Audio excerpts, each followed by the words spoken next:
9 kerugian jika meninggalkan sholat subuh. 1. Gagal mendapat kebebasan dari sifat munafik.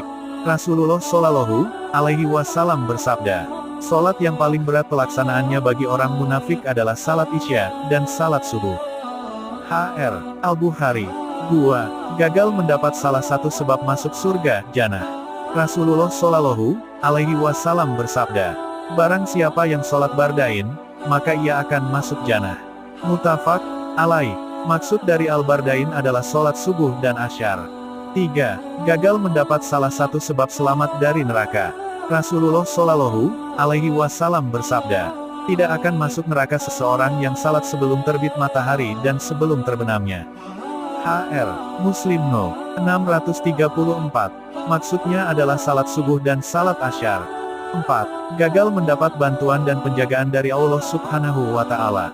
Rasulullah Shallallahu Alaihi Wasallam bersabda, barang siapa sholat subuh, maka ia berada dalam jaminan Allah. H.R. Muslim No. 657. 5. Gagal mendapat pahala qiyamul lail semalam suntuk. Rasulullah Shallallahu Alaihi Wasallam bersabda, barang siapa yang mengerjakan salat isya secara berjamaah maka seolah-olah ia mengerjakan qiyamul lail selama separuh malam. Dan barang siapa yang salat mengerjakan salat subuh secara berjamaah, maka seolah-olah ia mengerjakan qiyamul lail semalam suntuk. H.R. At-Tirmizi No. 221. 6. Rugi gagal berjumpa dengan malaikat dan namanya tidak ditulis di catatannya. Rasulullah Shallallahu Alaihi Wasallam bersabda, di antara kalian ada malaikat yang bergantian di waktu malam dan siang, mereka berkumpul ketika salat fajar dan salat asyar. Lantas malaikat yang bermalam naik dan Rabb mereka menanyai mereka, sekalipun dia paling tahu terhadap mereka, bagaimana kalian tinggalkan hamba-hambaku? Jawab mereka, kami tinggalkan mereka dalam keadaan salat, dan kami datangi mereka juga dalam keadaan salat. H.R. Al-Bukhari No. 7429. 7. Gagal mendapat cahaya dan penerangan pada hari kiamat kelak. Rasulullah Shallallahu Alaihi Wasallam bersabda, berikanlah kabar gembira kepada orang-orang yang berjalan di kegelapan menuju masjid-masjid dengan cahaya yang sempurna pada hari kiamat.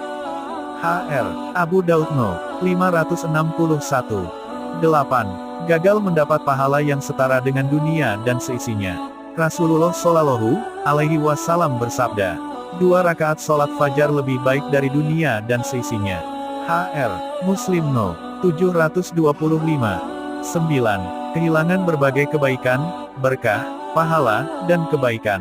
Rasulullah Shallallahu Alaihi Wasallam bersabda, jika saja mereka mengetahui besarnya keutamaan pada sholat, atamah dan sholat subuh, sungguh mereka tentu akan mendatanginya dengan merangkak. H.R. Al-Bukhari No. 615. Maksud dari salat, atamah adalah salat isya.